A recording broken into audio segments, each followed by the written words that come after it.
우리 옆에 블리스 피트니스에 그 자매들 제가 가끔 밥을 사준다고 했잖아요. 근데 한 자매가 일을 그만두면서 저를 찾아왔어요. 그리고 요걸 하나 사갖고 와가지고 그동안 감사했다고 얘기하면서 제 사무실까지 들어왔어요.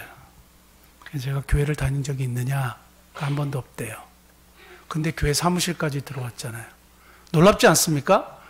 저는 놀라운데 하나도 안 놀라시는 거 보니까 좀 감수성을 회복하셔야 돼. 그러니까 교회를 다니지 않은 젊은 청년이 이상하잖아요. 옆에 교회 있는데. 그 교회 옆에 식당으로 들어와서 제 사무실이 좀 사무실까지 들어왔어요. 그래서 이걸 전해드리려고 왔다고 그동안 감사했다고 그래서 무슨 일이냐 그랬더니 일을 그만둔대요. 일을 그만두고 그러면 무슨 일을 할 것이냐 그랬더니 다른 일을 찾아볼 거라 그랬고 경영학과를 나오고 그리고 지금 28살이고 그렇게 얘기했어요. 그래서 나한테 연락처를 줄 수 있냐 그러니까 연락처를 줬어요. 그리고 내가 앞으로 내가 11층에 있는 작은교회 목사지만 내가 어떤 일을 하는지 자매에게 나눠도 되겠냐고 그래서 그래도 된다고 그래서 나누기로 했습니다. 근데 자기가 떠나면서 이렇게 개척교회 목사에게 이런 거를 주고 떠나는 것은 우리 교회에 대한 좋은 마음이 있었겠죠. 그 좋은 마음이 생긴 거예요. 믿지 않는 청년이요. 서브웨이 들고 왔는데요.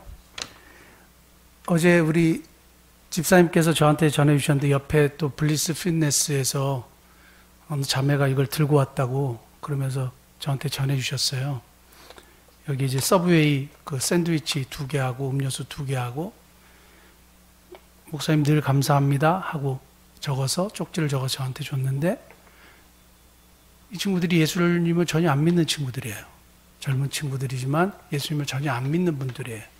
그런데 우리 옆에 이렇게 이웃에게 고맙다고 이렇게 서로 소식을 전하고 하는 거 참 귀한 일이죠. 제가 예전에도 말씀드렸지만 제2선교 우리가 하고 있다 이런 생각을 하고 저는 무엇보다도 감사한 것이 제가 뭘 잘하고 이렇게 했기 때문에 그 사람들이 이렇게 마음을 열고 이거는 두 번째, 세 번째 문제예요. 하나님이 그들의 마음에 그런 마음을 주신 거죠. 그래서 언젠가 복음을 전하는 날을 제가 굉장히 기대하고 있어요. 그래서 다 하나님의 자녀가 되는 놀라운 은총이 있기를 기도하고 그런 역사를 여러분들하고 공유하고 싶습니다. 얼마 전 그 우리 금요일에 이 빌딩 총회가 저희 식당에서 열렸잖아요. 그래서 우리 오신 이제 권사님들이 잘 안내해드리고 해가지고 저도 이제 인사하고 병원으로 갔는데 그분들이 고맙다고 쌀 2포대를 또 보냈어요. 너무 좋은 일이죠. 이렇게 서로 정이 오가고 또 믿지 않는 사람들이 교회에 이렇게 문턱에 발을 들인다는 자체는 굉장히 고무적인 일입니다. 그리고 참 좋은 일이고요. 그런 일이 있을 때 언제든지 교회는 오픈해야 되죠. 지난번에도 한번 이제 이야기를 나누었지만 우리 2층에 헤어살롱 노이라고 있어요. 이 주변에 그 미장원에 비해서 조금 가격이 좀 비싼 미장원인데 제가 거기서 머리를 자르거든요. 머리를 자르는데 그 미용실의 원장이 30대 후반의 젊은 여성이에요. 근데 교회를 다니지 않는 여성이에요. 그래서 제가 우리 밥 한번 먹자 이렇게 얘기했어요. 여러분 같으면 11층에 작은 교회 목사가 밥 먹자 그러면 밥을 먹을까요? 안 먹을까요? 거의 안 먹지 않을까요? 자기가 거절을 잘 못하는 사람이야. 그래. 그러면 한 번은 먹어줄 수 있겠죠. 하도 밥 먹자고 이렇게 졸르니까 그래서 밥을 먹었어요. 다음에 제가 밥 먹자고 하면 또 먹을까요? 안 먹을까요? 안 먹죠. 안 먹는데 우리 다 또 밥을 먹기로 했어요. 약속을 하고 또 먹기로 했어요. 그게 쉬운 일이 아니에요. 그런데 하나님이 그들의 마음을 이렇게 만지시는 것 같아요. 그리고 제가 말씀을 항상 보내거든요. 근데 그 말씀에 매일 감사합니다 하고 답변이 와요. 제가 우리 교회 단톡에 올리는 그 말씀을 보내면 저 믿지 않는 젊은 미용실 원장이 저에게 매일 감사합니다라고 답변을 보내요. 참 감사한 일이죠. 그러니까 이러한 소소한 작은 일이지만 이러한 일들 가운데 우리 하나님의 역사가 있다라는 생각을 지울 수가 없습니다. 그렇게 마음을 열 수 있도록 인도하신 하나님께 감사하고요. 그런 도구가 되는 것이 참 감사하고 여러분들도 그러한 쓰임을 받는 성도님 되시기를 축복합니다. 저는 오늘 절망적인 소식을 들었을 때라는 제목으로 말씀을 나누려고 하는데요. 요즘에 이제 제 소식을 듣고 병에 대해서 자꾸 질문을 하니까 제가 계속 반복적으로 얘기하는 내용이 있어요. 그게 뭐냐? 또 들으세요. 그게 뭐냐면 세브란스 병원에 갔을 때에 그 의사 선생님이 저에게 했던 말이에요. 저에게 했던 말인데 이게 뭐냐 이거예요. 혈액암이고 그리고 다발성 골수종인데 이거는 항암 치료를 해야 됩니다. 그랬어요. 그래서 그럼 항암 치료를 하면 괜찮습니까? 그랬더니 아니요. 또 재발합니다. 그래요. 그러면 또 재발하면 어떡합니까? 그러니까 또 항암 치료를 해야 됩니다. 그래요. 그러면 또 항암 치료하면 괜찮습니까? 그랬더니 아니요. 골수 이식 수술을 해야 됩니다. 그래요. 그럼 골수 이식 수술을 하면 괜찮습니까? 아니요. 또 재발합니다. 그럼 어떻게 됩니까? 그랬더니 그렇게 치료하다가 죽는 병입니다. 이렇게 얘기했어요. 그러면은 딱 답이 정해졌잖아요. 그럼 몇 년 살 수 있습니까? 그랬더니 치료를 잘 받으면 10년, 아니면 7년, 아니면 5년. 그러면 시한이 정해져 있죠. 그걸 보통 이제 시한부 선고를 받았다 이렇게 얘기를 하지 않습니까? 시한이 정해져 있어요. 신앙을 딱 빼고 인간으로서 그 얘기를 딱 받았을 때는 세상에 방법이 없다는 거죠. 그러면 거기서 우리가 느끼는 감정은 절망이겠죠. 절망이겠죠. 그러니까 이런 소식을 들었을 때 하나님의 백성들 또 목회자인 저 이걸 어떻게 해결해야 될 것인가 기도해야 되는 건 분명히 알겠어요. 제가 여러분들하고 한번 나눈 적이 있는데 간절히 기도해야 되는 건 맞아요. 그런데 제가 폐결핵에 걸렸을 때는 신앙이 그렇게 깊지를 않았단 말이에요. 그러니까 무조건 살려달라 그랬단 말이에요. 하나님 무조건 살려주십시오. 뭐 살려주시면 뭐 모든 일을 다 하겠습니다. 막 이렇게 하면서 기도했단 말이에요. 근데 머리가 많이 컸잖아요. 신앙이 나름대로 많이 깊어졌잖아요. 나름대로 하나님에 대한 지식이나 이런 것이 깊어졌다고 생각을 한단 말이에요. 그러니까 기도가 복잡해지기 시작했어요. 살려달라고 해야 되는 게 맞나? 하나님이 데려가시면 그냥 데려가시는 거지. 천국 뭐 확실히 보장되어 있으니까 그걸 그대로 받아들이는 게 맞지 않나? 이걸 어떻게 기도해야 되지? 복잡해졌어요. 이론상으로는 제가 알겠어요. 살려달라고 하고 주의 뜻대로 되게 하옵소서. 살려달라고 기도하지만 그리 아니하실지라도 감사해야 된다. 이게 딱 알겠는데 이게 너무 이론적인 것 같아요. 제가 말씀을 통해서 뭔가 이렇게 어떻게 기도해야 될지를 생각하고 답을 찾기 시작했어요. 그때 찾았던 본문이 요나서 3장이에요. 그걸 여러분들하고 나누고 싶은 겁니다. 절망적인 소식을 들었을 때 아마 여기 인생에 이렇게 연륜이 있으신 어르신들은 절망적인 소식을 듣고 그리고 그것을 많이 극복하고 지금까지 살아오신 분들이라고 생각이 됩니다. 그러니까 저의 이야기는 지금 일어나는 현실적인 이야기고 여러분들은 그런 과정을 다 겪어오셨던 분들이니까 그런 것을 한번 잘 추억하시면서 생각하시면 좋을 것 같고 앞으로도 우리들의 인생에 절망적인 소식이 들려올 수 있어요. 우크라이나 저 사람들은 얼마나 절망적이겠어요. 이러한 소식들이 우리가 예상치 못할 때 다가올 때 우리가 어떻게 일들을 대처하고 어떤 삶을 살아야 할 것인가에 대한 분명한 정립이 있어야 되는 거죠. 그래서 여러분들하고 나누고 싶은데요. 첫 번째는 오늘 말씀을 통해서 이겁니다. 배경이 뭐냐? 너무나 잘 아는 요나의 이야기, 만화와 같은 이야기인데요. 하나님께서 니느웨 성에 가서 외쳐라. 내가 너에게 명령한 것을 그들에게 전하라 했는데 요나가 그 말을 거부했어요. 왜냐하면 니느웨를 너무너무 싫어했어요. 아수르 족속을 너무너무 싫어했기 때문에 도망갔어요. 그러니까 하나님께서 풍랑을 일으키셨죠. 풍랑을 일으켰을 때 요나를 바다에 던졌죠. 그러니까 큰 물고기가 입을 벌리고 있다가 삼켰죠. 그리고 나서 요나가 그 물고기 뱃속에서 3일 동안 진심으로 회개하고 하니까 물고기가 육지에 토해냈죠. 그리고 나서 두 번째 요나에게 하나님이 말씀하신 것을 요나가 니느웨에 가서 말씀을 전했다. 그게 오늘 본문이에요. 이해가 가시죠?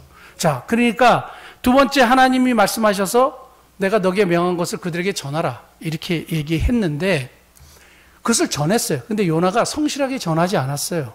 본문 말씀 보면 전했는데 모든 사람들이 회개의 자리에 앉아 있는 거예요. 그 이방의 작은 나라에서 온 선지자의 이야기를 듣고 사람들이 다 회개의 자리, 죄를 무릅쓰고 베옷을 입고 슬픔을 표현하고 살려달라고 기도한 거예요. 왕으로부터 신하로부터 모든 백성이. 이게 어떻게 가능하냐 이거예요. 그런데 이 사람들이 요나의 메시지를 어떻게 받아들였냐 이거예요. 그게 뭐냐 하면 아멘으로 받은 거예요. 하나님의 말씀은 언제든지 아멘이어야 해요. 그래서 아멘으로 받는 삶, 아멘하는 삶, 이거 첫 번째예요. 절망적인 소식을 들었을 때 그것이 죽음의 문제이든 삶의 문제이든 그것이 비참한 일이든 아니면 좋은 일이든 어떤 것이다 할지라도 아멘으로 받아들여야 돼요. 그것이 하나님의 말씀인 경우. 근데 그 예전에 제가 우리 교회에서도 설교했지만 다른 데에서도 어떤 설교, 하나님의 신실하심에 대해서 설교하면서 이런 얘기를 했던 적이 있어요. 하나님이 저에게 암을 주셔도 하나님은 신실한 분일까요? 그때 걸리기 전에. 신실한 분이죠. 근데 나중에 제가 암에 걸리면 어쩔지 모르겠지만 지금 생각으로는 확실히 하나님은 신실한 분일 거라고 그렇게 얘기를 했던 적이 있어요. 근데 지금 저는 어떻게 고백하냐면 아멘이에요. 그냥 감사해요. 그래서 받아들였고 그걸 아멘으로 받아들이니까 감사해요. 이거를 어떡하지? 그리고 그걸 묵상하고 고민하고 어떻게 살 수 있을까? 이런 생각하지 않아요. 그냥 이걸 아멘으로 받아들였어요. 하나님께서 나에게 주신 복으로 받아들였어요. 그러니까 아멘이 되고 그러니까 감사가 되는 거예요. 잘 안 믿기세요? 안 믿기세요? 정말 아멘으로 받아들이니까 감사가 돼요. 저에게 이런 문제가 일어난 것에 대해서 지금은 감사하게 생각하는데 이게 굉장히 중요한 얘기인데요. 어느 목사님이 이렇게 설교를 하셨대요. 여러분, 하나님께서 여러분 번성하게 하실 겁니다. 그러니까 성도들이 아멘 그래요. 그리고 하나님이 여러분들을 축복하시고 세상 끝날까지 함께 하실 거예요. 그러니까 막 아멘 해요. 그런데 이제 후반부에 목사님이 이렇게 설교했대요. 그런데 여러분들의 주머니가 회개해야 돼요. 그러니까 성도들이 가만히 있는 거예요. 여러분들의 물질이 회개해야 되고 하나님께 도적질 하시면 안 돼요. 뭐 이런 얘기를 하니까 성도들이 예배 마치고 가면서 자기들끼리 그랬대요. 아까운 설교 다 베려버렸다고. 그러니까 이건 뭘 얘기를 하냐면 자기가 원하는 것, 말씀을 취사 선택하는 거예요. 내가 듣기 싫은 거 안 들어요. 그래서 제가 설교 이게 끝나고 가끔가다 이렇게 물어보면 자기가 듣고 싶었던 얘기들은 다 기억하세요. 모든 분들이 예화부터 해서 다 기억하는데 강력한 경고의 메시지나 이런 것들에 대해서는 우리가 쉽게 받아 넘기는 경우가 너무너무 많아요. 기억하지 못해요. 그러니까 우리도 모르게 말씀을 취사 선택하고 있어요. 하나님의 말씀은 언제든지 옳습니다. 그것이 우리의 신앙 고백이 돼야 돼요. 그게 재앙을 향한 말씀이든지 우리를 향한 경고의 말씀이든지 축복의 말씀이든지 무조건 아멘으로 받아들이는 성도의 자세가 돼야 돼요. 그러므로 첫 번째 절망적인 소식을 들었을 때 아멘하는 삶, 이것이 중요해요. 그런데 오늘 본문 말씀 보면 아주 흥미로운 얘기가 나오는데 제가 서두에도 잠깐 언급했지만 3절 한번 보실까요? 3절 보시면 요나가 여호와의 말씀대로 일어나서 니느웨로 가니라. 니느웨는 사흘 동안 걸을 만큼 하나님 앞에 큰 성읍이더라. 그러나 4절 요나가 그 성읍에 들어가서 하루 동안 다니며 그리고 딱 한 문장에 얘기했어요. 40일이 지나면 니느웨는 무너지리라. 이렇게 얘기했어요.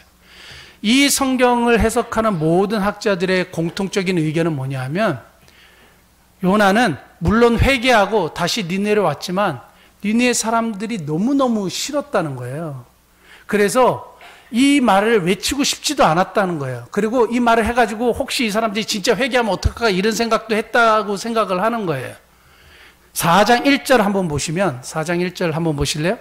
요나가 매우 싫어하고 성내며. 이게 왜 매우 싫어하고 성냈어요? 이 사람들이 회개하니까 화가 났어요. 열받았어요. 이 사람들은 마땅히 진멸을 당할 족속들인데 회개하는 자리에 가니까 하나님 용서해 주시겠대. 그러니까 요나가 열받았어요. 그러니까 요나가 사흘 동안 다녀야 되는 길을 하루 동안 다녔고, 하나님의 말씀을 성실하게 해야 되는데 그냥 한 문장으로 줄여갖고 얘기했다, 이렇게 보통 봐요. 그러면 메신저에게 문제가 있겠죠. 메신저가 성실하지 못했죠. 말씀을 잘 정확하게 전달해야 되겠죠. 근데 오늘 본문에서 등장하는 건 뭔지 아세요? 메시지를 받는 사람들이요. 메시지를 받는 사람들의 자세예요. 메시지를 전한 사람에 대한 이야기보다는 메시지를 받는 사람에 대한 이야기예요. 그러니까 우리가 뭐 개떡같이 얘기해도 찰떡같이 알아들어야 된다, 뭐 그런 얘기가 되겠죠.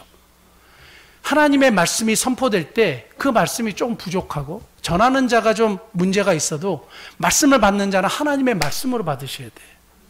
이해하셨습니까? 하나님의 말씀으로 받아야 거기에 역사가 일어나요.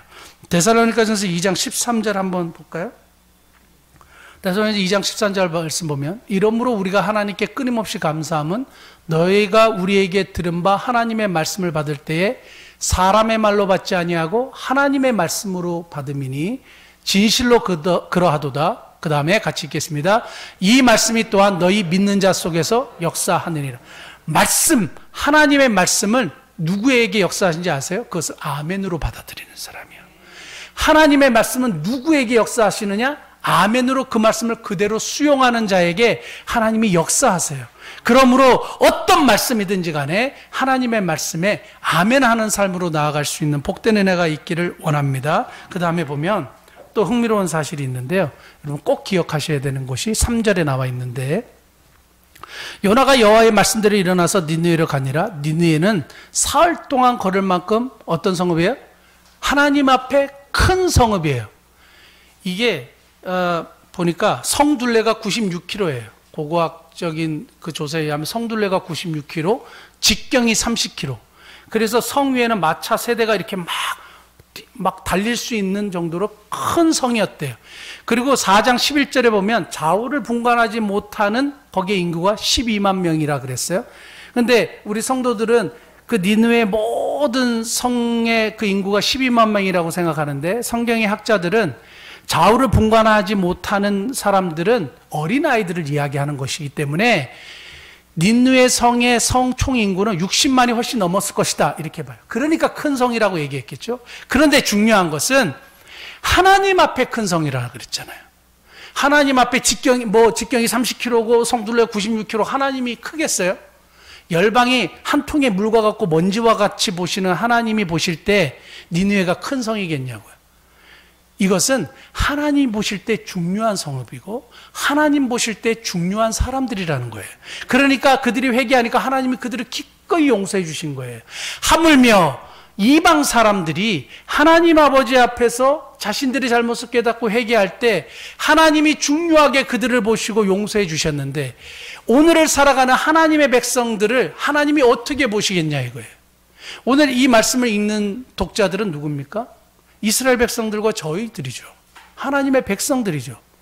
하나님이 보실 때 이방 사람들이 이렇게 중요하면 우리들은 안 중요하겠어요? 하물며 우리일까 보겠습니까?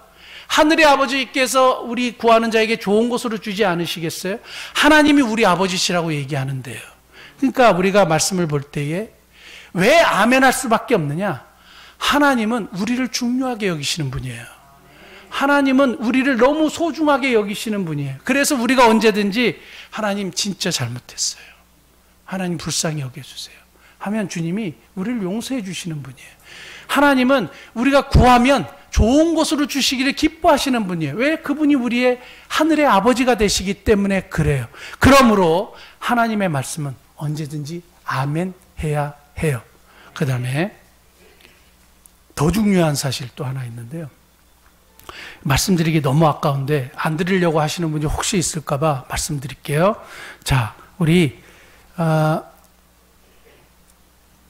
5절 말씀 보면 니느웨 사람들이 요나가 전한 메시지를 듣고 하나님을 믿고 이렇게 돼 있죠. 믿고.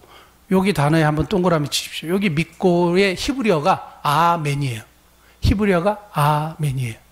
보통 헬라어를 아멘 이렇게 하는데 믿는다는 단어를 히브리어에서 아멘으로 써요. 뭔가 이렇게 의미가 심장하지 않습니까? 하나님의 말씀을 아멘 하는 자에게 하나님이 선물로 주시는 게 있는데 그게 믿음이에요. 어떤 말씀이든지 하나님의 말씀을 아멘 할 때 아멘 하는 역사가 일어나요. 하나님을 믿는 역사가 일어나요. 여러분, 우리가 신앙이 부족할 때에 어떤 말씀이든지 하나님의 말씀을 들을 때 그걸 아멘으로 받아들이면 그 말씀에 대한 믿음이 생기고 하나님에 대한 신뢰가 생겨요. 그래서 여러분, 아무 때나 아멘을 하시지 말지만 내 마음에 정말 하나님의 말씀이 딱 뿌려졌을 때 아멘으로 받아들이세요. 하나님을 믿고 아멘하는 역사가 일어납니다. 아멘이 아멘에 이르게 해요. 아멘이 아멘에 이르게 합니다. 사랑하는 성도 여러분, 우리가 아멘함으로 아멘에 이르는 역사를 경험할 수 있기를 원하고, 메시지가 좀 부족하더라도 하나님의 말씀으로 아멘함으로 하나님의 놀라운 역사를 경험하시는 저와 여러분 되시기를 원합니다. 그 다음에 두 번째는 동참하는 삶이에요. 동참하는 삶. 절망적인 소식이 들렸을 때 동참하는 삶인데, 뭘 동참하라는 거냐? 오늘 본문 말씀 한번 보시면 5절 말씀, 니네 사람들이 하나님을 믿고 금식을 선포하고 높고 낮은 자를 막론하고 굵은 베옷을 입은지라. 6절, 그 일이 니네의 왕에게 들림에 왕이 보좌에서 일어나 왕복을 벗고 굵은 베옷을 입고 제 위에 앉으니라. 7절 같이 한번 보겠습니다. 왕과 그의 대신들이 조서를 내려 니느웨에 선포하여 이르되 사람이나 짐승이나 소떼나 양떼나 아무것도 입에 들지 말지니 곧 먹지도 말 것이요 물도 마시지 말 것이며. 자, 높고 낮음 빈부격차 모든 사람들이 이 일에 동참하도록 했어요. 심지어는 가축까지. 저는 왜 가축까지 했을까 했더니 좀 알아봤더니 당시에 이 사람들의 사고방식은 뭐냐 하면 가축과 주인은 한 운명이라고 생각했다는 거예요. 왜냐하면 주인이 죽으면 가축을 돌보지 못할 것이 뻔하기 때문에 한 운명이라고 생각했기 때문에 주인이 죽으면 가축도 죽는다 이렇게 생각했다는 거예요. 그러니까 가축들도 같이 멸망당하지 않기 위해서 다 베옷을 입히고 이 금식과 이 기도에 동참시켰다는 거예요. 제가 여기서 굉장히 은혜를 받았는데요. 제가 우리 어제 제자들에게 전화를 했어요. 일부러 전화를 했어요. 말씀을 준비하다가. 전화를 하면서 얘네들이 예전에 교회를 열심히 다녔는데 지금 교회를 안 다니는 부부예요. 그래서 전화를 해가지고 제 이야기를 했어요. 아까 말씀드렸던 똑같은 거, 세브란스 병원에서 얘기했던 그걸 똑같이 얘기를 해서, 야, 내가 선생님이 이러이러한 일이 있었다. 그리고 이런 판정을 받았다. 어떡할래? 그랬더니 기도하겠대요. 너 교회 안 다니고 그러는데 기도하겠냐? 그러니까 열심히 기도하겠대요.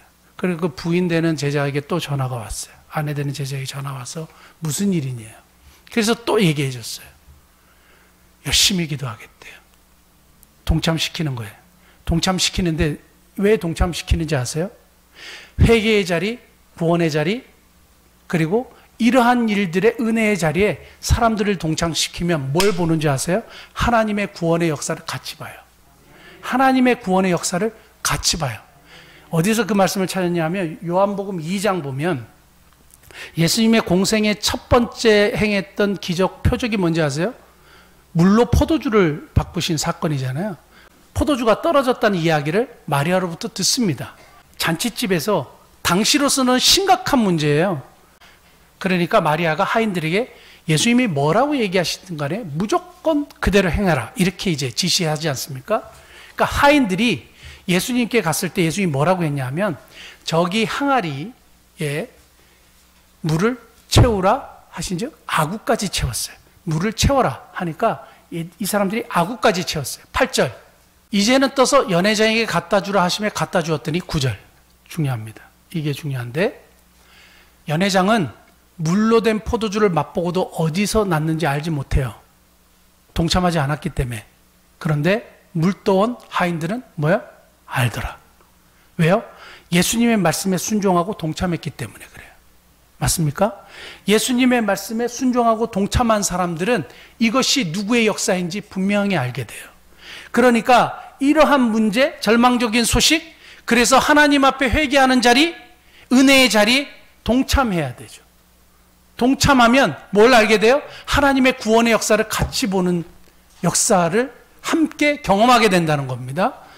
저는 그래서 우리 그 블리스 피트니스 믿지 않잖아요. 그래서 제가 잘 생각했어요. 조만간에 가가지고 제가 이 일에 동참시킬 거예요. 그래서 제가 또 아까 얘기했던 거 그대로 또 얘기해가지고 이건 세상에서는 어떻게 할 수가 없다.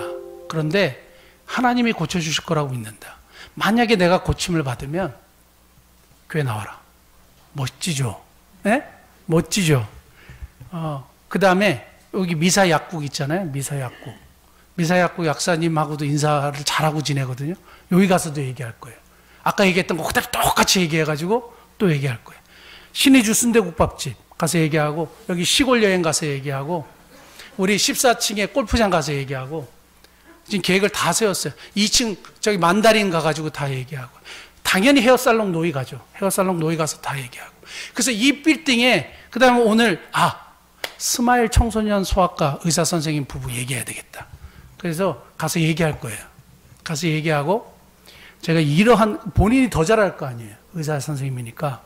이러한 상황인데 제가 나오면 예수 믿으셔야 된다고. 멋진 메시지 아니겠습니까? 동참시키는 거예요. 다 동참시키는 거예요. 여러분, 그 자녀들, 믿지 않는 자녀들에게 제 얘기 하세요. 그리고 당신이 좀 기도해 줘. 그 자녀들에도 얘기하세요. 기도해 줘. 동참시켜 보세요.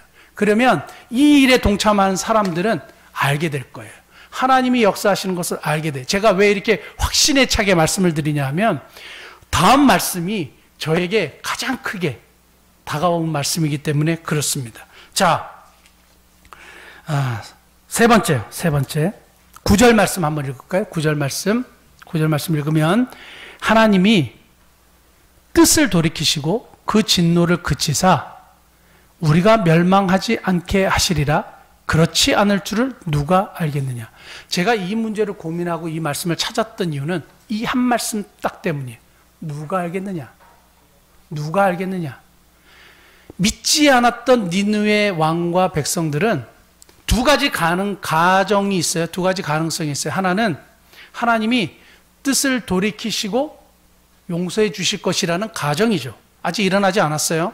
그 다음에 또 하나의 가정은 어떻게 해요? 뜻을 돌이키시지 않고 멸망시키실 것이라는 가정이죠. 그리고 이거는 이미 정해져 있어요. 그런데 뜻을 돌이키시고 구원해 주시고 용서해 주실 거라는 여기에 자기들의 목숨을 걸었어요. 다시요. 하나님께서 뜻을 돌이키시지 않으실 수도 있고 돌이키실 수도 있는데 무엇을 선택하느냐 이거예요. 하나님의 긍정을 선택하는 거예요. 하나님의 긍정을 선택하는 거예요. 하나님은 한번 말씀하시고 결정하셨으면 우리가 아무리 노력해도 안 돼요. 그 말도 맞죠? 맞습니까? 하나님은 인생이 아니시니 시건치 않으시고 인자가 아니시니 후회함이 없으시도다. 어찌 그 하신 말씀을 행하지 않으시며 하신 말씀을 실행치 않으시랴. 말씀하신 것은 그대로 지키시는 분이기 때문에 우리가 아무리 노력해도 안 돼요. 이렇게 얘기할 수 있어요. 그런데 오늘 이 이방인들은 어떻게 했느냐? Who knows? 원문 성경에 보면 누가 알겠느냐가 먼저 나와요. 누가 알겠느냐? 하나님이 뜻을 돌이키실지 누가 알겠느냐? 우리는 여기에 올인하겠다 이거예요. 그래서 온 가축과 온 백성들이 다 동참해야 된다 이거예요. 그래서 하나님이 뜻을 돌이키시지 안 돌이키시는지 여기에다 우리가 한번 포커스를 맞춰보겠다 이거예요. 저는 그래서 왜 블리스 피트니스도 가고 이렇게 다 찾아와서 그 얘기를 하려고 하냐 하면 제가 여기다 한번 올인하겠다 이거죠. 제가 어떻게 기도하는 게 맞을까? 하나님 저를 데려가시고 그것도 괜찮아요. 그런데 말씀을 통해서 제 마음 가운데 주시는 확신은 이거예요. Who knows? 하나님이 치료하실지 어떻게 알겠느냐. 여기에다가 하나님의 긍정을 선택하겠다 이거예요. 저는 그것을 선택하겠다 이거죠. 여러분, 절망적인 소식을 들었을 때 무엇을 선택하시겠어요? 하나님의 뜻이면 그대로 순종하겠다. 그것도 좋은 믿음이에요. 그런데 오늘 말씀 보니까 누가 알겠어요? 하나님이 뜻을 돌이키시고 우리를 도와주시고 구원하시고 치료하실지 누가 알겠어요? 이것을 위해서 노력하고 기도해야 되겠다 이거죠. 그러니까 이러한 사실 앞에서 여러분들이 절망적인 소식을 들었을 때 하나님의 긍정을 선택하는 복된 은혜가 있기를 예수님으로 축복합니다. 자, 말씀으로만 받아들이면 이론적인 결정을 내리겠죠. 하나님이 뜻을 돌이키지 않는 분이니까 그냥 그대로 가겠죠. 그런데 여러분, 하나님의 말씀을 살아계신 하나님의 말씀으로 받고 오늘 이 사람들이 행했던 것이 오늘 우리에게 던져지는 메시지로 받으시면 이 말씀을 실천하는 은혜가 있을 수 있겠죠. 우리가 말씀을 들을 때요, 머릿속으로 이성적인 그냥 지적인 동의로 그래, 이게 아니에요. 말씀은 삶으로 살아내는 거예요. 그리고 듣고 그래, 맞아, 좋아, 끝. 이게 아니고 말씀은 살아낼 때 하나님의 역사가 거기 있는 거예요. 말씀을 믿잖아요. 그러면 행동해야죠. 말씀을 믿는데 그래, 그럴 거야, 아멘. 그리고 아무것도 안 하면 아무 역사도 일어나지 않아요. 그걸 뭐라 하는지 아세요? 그걸 불순종이라 그래요. 선을 행할 줄 알고도 행하지 않으면 그걸 죄라 그랬어요. 우리 모든 크리스찬들의 가장 약점 중에 하나는 말씀을 듣고 아멘 하는데 행함이 없어요. 놀라워요. 행함이 없어요. 사랑 하면서 그게 안 되는 거죠. 우리 그 소망의 집 이번에 그 5월 19일 목요일 날 총 42명이 이제 제가 버스 대절했거든요. 42명이 다 가요. 근데 이런 일들에 동참하겠다고 하는 분들이 많이 있어서 그래서 우리 교인 몇 분하고 이렇게 같이 갑니다. 더 받고 싶어도 받을 수가 없어요. 너무 감사한 일이죠. 여러분, 내가 실천 안 하면 다른 사람이 실천해요. 하나님의 백성들 쫙 있어요. 우리가 찬양 안 하면 돌들을 들어서도 찬양시키시는 분이 하나님이시라 그랬어요. 내가 순종 안 하면 순종할 사람들이 세상 쫙 깔렸어요. 얼마나 헌신된 하나님의 백성들이 많은지 아세요? 그런데 저는 우리 미사목미교회 모든 성도들과 온라인으로 예배드리는 모든 하나님의 권속들이 하나님의 말씀을 듣고 믿고 순종하고 삶으로 살아내는 데까지 나아가시는 복된 은혜가 있기를 예수님으로 축복합니다. 자, 절망적인 소식을 들었을 때 아멘으로 받는 삶, 아멘하는 삶 중요하다 말씀드렸습니다. 그리고 일에 동참하는 삶, 그런 삶을 살아야 된다. 그 다음에 하나님의 긍정을 선택하는 삶을 살아야 된다. 기도하시겠습니다.